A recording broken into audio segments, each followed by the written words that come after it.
L'interview matinale première partie, ce matin, une invitée un peu spéciale. Vous avez pu l'entendre tout au long du mois de mai dans la matinale. Aujourd'hui, elle est là, de ce côté-ci du micro, pour répondre à quelques questions. C'est Carole. Salut Carole. Bonjour Mathieu.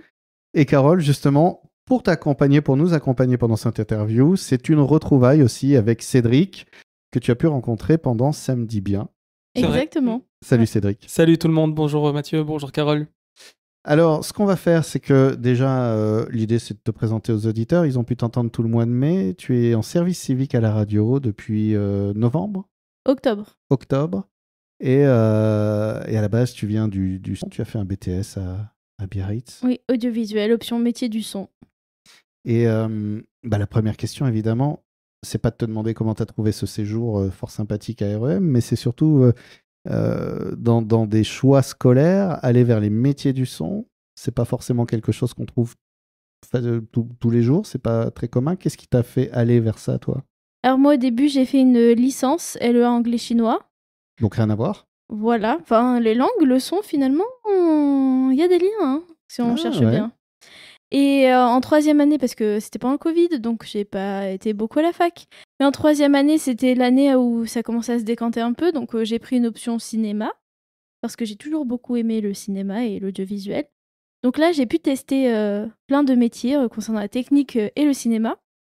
Et du coup, ça m'a beaucoup plu, donc j'ai décidé de me réorienter à la fin de ma troisième année de licence, que j'ai eu quand même mention assez bien, au passage. Oui, au passage. Voilà. Et du coup, après, je me suis réorientée en BTS et j'ai été prise à Biarritz. Donc, je suis passée de La Rochelle à Biarritz pour mes études. Autant te dire que c'était génial. Le côté travailler au bord de la côte, c'est un truc qui... C'est une obligation ou... Non, ça vient à moi, mais finalement, ça me plaît bien. Hein. Ouais, tu viens bosser ensuite dans l'entre-deux-mer. Ouais. Qu'est-ce qui se passe avec l'océan? Ah, on va savoir. Pourtant, je suis pas signe d'eau, hein, mais bon. Tu n'es pas? Signe d'eau. Je suis signe d'air. Ah oui, c'est vrai que tu aimes beaucoup l'astrologie. Voilà. Les horoscopes, c'était un grand moment de reproche de Carole. Hein. Quand elle m'entendait au début, il a fallu faire un petit boulot là-dessus. De dire non, mais fais des choses sérieuses quand même. C'est vrai? Ouais. Pourquoi? Ah bah parce qu'elle est très très calée en horoscope, très attentive à ça. Et moi au départ, j'étais peut-être un petit peu plus... voilà. N'importe quoi, Jupiter ne passe jamais en Saturne. Ouais, c'est un peu ça, ouais. Et j'aime bien poser cette question, par exemple, tu vois, qu'est-ce qui t'anime dans cette... tu aimes le son? Le son, on peut l'aimer comme un ingénieur son qui va peaufiner des fréquences, tu vois, un mixage d'albums, ce genre de choses. On peut aussi l'aimer comme le porteur d'une histoire, un vecteur de communication entre les gens. Toi, tu dirais que tu te situes dans quelle case? Moi, j'aime bien créer, donc aussi à travers le son, parce que ce qu'on se rend pas forcément compte, je vois ça surtout quand on regarde des films, c'est que le son, des fois, ça apporte une toute autre dimension. Et pour travailler là-dedans, enfin, pour avoir fait aussi un stage dans du sound design, on se rend compte que c'est vraiment notre univers. Donc j'aime bien cet aspect créatif. Puis pour la radio, j'aime bien l'aspect partage avec les gens. Donc pour les interviews, les émissions, tout ça. Et la technique, c'est bien parce que c'est pas quelque chose vers lequel je serais allée spontanément. Mais c'est venu à moi et je pensais pas aimer ça. Et finalement, j'aime bien mixer, un peu être un peu le chef d'orchestre. Je vois ça un peu comme ça, le technicien. C'est le chef d'orchestre de l'émission, la radio, de tout ça. T'allais pas vers la technique, alors t'allais vers où avant? Je suis un tempérament plus créatif que technique. Mais en fait, avant, je me rendais pas compte que la technique, c'était aussi important pour la création, pour l'art, en fait. Si on maîtrise la technique, on peut plus facilement maîtriser l'art et plus arriver à créer ce qu'on veut créer, sans dépendre de quelqu'un ou de quelque chose. En parlant de création, REM, ça a été aussi l'occasion de te lancer. T'as produit beaucoup de contenu en réalité. Ça a commencé avec les petites histoires. Oui, alors ça va continuer. Je vais continuer d'en envoyer à la radio. J'ai déjà quelques idées. Et j'ai même l'idée, mais peut-être, ça c'est juste une idée, de faire un feuilleton avec des affaires criminelles. Un truc, voilà, un peu comme une série télé. Une fiction radio. Voilà. Et après, j'ai fait la chronique des VF. Alors ça, c'est un peu venu... je t'en ai parlé, que quand je l'ai créé, j'ai fait bon, ça y est, je l'ai créé, je l'ai fait. Et je me suis un peu laissée emporter par la vague. C'est sur les comédiens de doublage et franchement, j'adore faire ça, parler des comédiens de doublage et surtout avec l'IA en ce moment, on a besoin de parler d'eux pour les reconnaître et pour les Pourquoi connaître. avec l'IA? Parce qu'ils ont peur que l'IA leur prenne leur métier. L'intelligence artificielle, pas une fille qui s'appelle l'IA. Oui, parce que pour expliquer, par exemple, il y a eu une annonce d'Amazon récemment qui disait qu'ils allaient doubler les fictions américaines dans des langues étrangères avec de l'IA. C'est-à-dire que la voix est fabriquée entièrement avec de l'intelligence artificielle. C'est ça, et donc moi, à ma petite échelle, j'essaye de parler des comédiens de doublage parce que certes, l'IA peut-être d'un point de vue technique pourra les remplacer, mais d'un point de vue émotionnel, tout ce que... Quand j'ai rencontré Brigitte Lecordier, il y a une personne devant moi qui a fondu en pleurs devant Brigitte Lecordier. Donc tout ce qui est point de vue émotionnel, qui a marqué notre enfance, tout ça, l'IA, elle pourra pas le retransmettre en fait. C'est les gens. C'est Pour l'instant. peut-être, on ne sait pas, mais on pleurera pas devant une IA, on pleurera devant une personne. Pour l'instant, on ne sait pas. Est-ce que tu as vu le film The Creator? Non. Bah voilà, ça peut être intéressant de le voir. Je défends pas l'IA, hein, pas du tout. Je dis attention, faut pas trop sous-estimer la créature. Et en fait, il y a une cohérence aussi. Tu sais, moi, j'aime bien essayer de voir un peu ce qui organise toute une action. Et il y a ce genre de cohérence du son, d'être dans l'ombre, d'organiser les choses, d'utiliser la matière sonore pour raconter une histoire, puisque tu aimes aussi raconter des histoires. Il y a aussi des questions qui se posent, évidemment, de bon, bah voilà, là, c'est la fin d'un service civique. Et qu'est-ce que ça nourrit pour toi? Est-ce que tu sens qu'il y a des choses avec lesquelles tu repars en mieux, en expérience, en maturité? Tout ça, on va en parler, si tu veux bien, dans la deuxième partie de cette interview. Et on va parler aussi d'un... Bref, il y a une petite révélation à faire. Carole tient à le dire. Et j'ai un peu tempéré ses ardeurs, mais c'est sa dernière interview. Si vous voulez savoir un peu ce qui se passe dans les coulisses de REM pour Carole, eh bien rendez-vous dans la deuxième partie. L'interview matinale, deuxième partie, toujours en compagnie de Carole. C'est une interview bilan. Ça me fait plaisir de te poser des questions. C'est pas si simple de poser des questions à quelqu'un qu'on a l'habitude de fréquenter au quotidien, parce qu'on a déjà plein de réponses en fait. Donc ce que je vais faire, c'est après cette première partie, il y a ici Cédric en embuscade qui lui te connaît moins. Il t'a découverte dans Samedi Bien et aujourd'hui. Cédric qui est nouvel adhérent à REM. Cédric, est-ce que tu peux te présenter d'ailleurs en quelques mots? Oui, alors Cédric, j'ai fait de la radio quelques années, depuis mes 14 ans jusqu'à mes, je sais plus, 23, 24 ans. Je l'ai repris de temps en temps pour des samedis bien, justement. Des émissions matinales comme ça le samedi quand on a envie. Voilà. Je commençais très jeune du coup. Voilà. Toi, tu as commencé très jeune, effectivement, à 14 ans. Carole, toi, la découverte se fait plutôt sur le tard, pendant tes études d'anglais-chinois, c'est ça? Oui, j'avais 21 ans. 20 ans, 21 ans.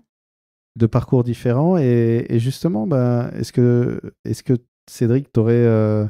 Il y a quelque chose que tu aimerais aller chercher chez Carole, ou lui poser une ou deux questions Ouais, c'est intéressant, cet angle un peu service civique que je ne connaissais pas sur le métier de la radio. Déjà, comment on devient service civique chez REM? Quel a été le parcours et pourquoi la radio?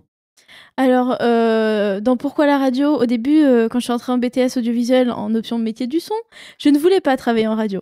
Ok, Je voulais faire tout sauf de la radio. d'accord. Et à la fin de la deuxième année, après avoir fait un bilan de tout ce que j'avais appris au BTS, justement, un peu comme ce qu'on est en train de faire sur le service civique, je me suis rendu compte que la technique radiophonique, c'est là où je m'étais vraiment vue le plus évoluer. Et donc, c'est là où j'avais le plus de challenge, de toujours me voir évoluer, que, par exemple, pour le sound design, je savais faire, je maîtrisais. Du coup, il n'y avait pas forcément d'évolution. Donc, c'est ça qui m'a plu. Et après, du coup, j'ai cherché en radio. Et le service civique, c'est un peu venu à moi parce que j'avais contacté plusieurs radios. Et dont une qui m'a répondu, on ne peut pas te prendre en tant que salarié, mais en tant que service civique. Et c'est là où j'ai su qu'il y avait des services civiques en radio. Donc après, j'ai postulé en août 2024, pendant les JO. Je devais regarder les frères Lebrun qui jouent au ping-pong et j'ai postulé sur mon ordinateur pour venir ici. Ok. Et voilà, après, ça s'est enchaîné. En septembre, j'ai été recontactée et après, je suis venue faire une visite et puis après, j'ai commencé en octobre. C'était quoi tes attentes en venant comme ça chez REM? C'était vraiment être sûre que ça me plaise et puis avoir un pied dans le monde du travail tout en étant quand même un peu, entre guillemets, encadrée. en service civique et pas être lâché dans le monde du travail comme ça. Voilà. Ok. Et du coup, t'as appris quoi dans J'ai ces appris temps de mois? beaucoup de choses parce que bon, j'ai pu m'améliorer en technique. J'ai aussi appris à gérer le relationnel avec des gens qui n'ont pas forcément mon âge, tout ça, pour gérer voilà, l'accueil, les animations, tout ça. Après, j'ai appris à faire aussi un peu de community management, enfin, plein de choses, quoi. Ok. En fait, t'es venu pour un métier et tu repars couteau suisse, quoi. Exactement. Ok. Du coup, là, si tu repars là, avec quelque chose, la chose pour laquelle t'as vraiment appris, ou en tout cas, REM t'a donné une leçon, ce serait quoi? C'est une leçon de vie. C'est très bateau, mais ça me donne plus confiance déjà en moi, en mes capacités. En fait, j'y suis arrivée quand je sortais du BTS, j'avais l'impression un peu d'avoir de rien savoir et juste de pas y arriver, que j'allais jamais y arriver. Et là, je me rends compte que j'y arrive et que j'arrive à peu près à gérer en technique, que j'arrive à gérer ma vie et que ça va, quoi. J'arrive à gérer ma vie. C'est beau quand même de se dire qu'un service civique qui est là pour apprendre à apprendre au final, t'apprend aussi à gérer ta vie. Mm. Dans le sens où tu viens pour du professionnel et tu repars avec une leçon de vie. Exactement. Gérer ta vie, ça veut dire aussi préparer demain. Et est-ce que tu as une idée aujourd'hui de ce que tu te souhaites pour demain? D'être heureuse déjà, ça c'est une première chose. Et après, de vivre plein d'aventures, de continuer à sortir de ma zone de confort. Et voilà. Sortir de ta zone de confort, c'est-à-dire que tu as quand même cette conscience que ouais, être venu ici, c'était t'éloigner de ta zone de confort. C'est ça, c'était rentrer un pas dans la vie active et expérimenter des nouvelles choses. Mais ça aurait été quoi de rester dans ta zone de confort? Je sais pas, Je sais pas. Je Retourner pourrais chez te tes dire. parents Oui, entre Faire du autres. sound design.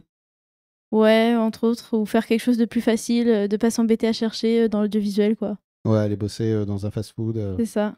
Enfin, après un BTS audiovisuel. C'est comment Biarritz d'ailleurs comme expérience à vivre? Ah, c'était génial. C'était 2 ans dans une bulle, c'est ce que je disais. C'est vraiment un super BTS. Les gens, ils sont sympas. Il y a plein d'animations. C'est bien professionnalisant en plus. Et c'est un BTS qui est bien vu partout en France. Voilà. Aujourd'hui, et voilà, c'est rapide, un service civique, 8 mois, ça passe très très vite. Très très très très vite. Et évidemment, tu vas nous manquer à tous très Et très vous allez me fort. manquer aussi, hein?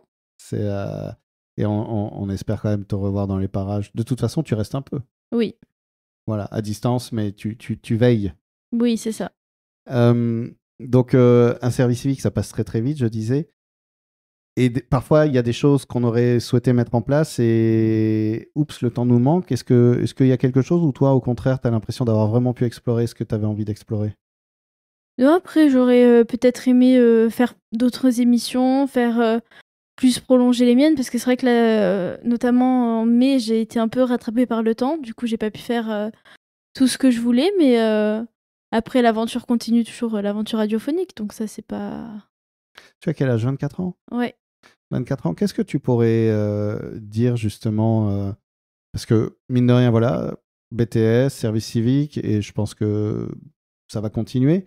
On a parfois les parents dans la vie qui voudraient qu'on soit plutôt plâtrier que technicien du son ou quoi. C'est pas tous les jours facile. Le conseil que tu pourrais donner justement à un jeune, une jeune au lycée qui a des envies, mais ça peut être même se dire tiens, je vais faire youtubeur, je vais faire. Tu sais, qui a une envie de parcours qui est différent de ce qu'on l'invite à faire dans son quotidien familial. Le petit conseil pour. Je me trouve pas très bien placée pour parler de ça, parce que moi, du coup, j'ai fait un truc plus classique, les langues, pour après voilà, mais je dirais un truc que je pouvais pas entendre quand j'étais ado, mais de laisser le temps faire les choses, parce que parfois le temps il fait bien les choses. La vie, elle amène des choses, des fois à des moments où on s'y attendait pas. Il faut prendre ce qui vient à nous, et surtout aussi, il faut jamais arrêter de rêver, jamais arrêter de se battre pour atteindre ses rêves, même si ça semble pas facile, parce que moi, par exemple, je prends l'exemple du BTS, j'étais, d'un point de vue qualité en technique, j'étais la moins forte de ma classe. Pourtant, j'ai travaillé, je me suis accrochée, et aujourd'hui, voilà, j'ai fait un service civique en radio, donc j'ai plus rien à prouver, et voilà, il faut pas lâcher. Et Oscar Wilde, il disait: «La sagesse, c'est d'avoir des rêves suffisamment grands pour ne pas les perdre de vue lorsqu'on les poursuit». Et c'est un peu ce que je dirais. Je disais, rêver en grand et rêver même de choses qui sont peut-être pas forcément possibles, mais au moins viser la lune, comme ça, si vous loupez, vous serez au moins dans les étoiles. Ouais. Donc, bonne suite dans les étoiles alors. Oui. Voici Amel Bent. Viser la lune. Et parce que ça ne nous fait pas peur. Exactement. C'est ça. Merci beaucoup, Carole. Ben merci pour tout.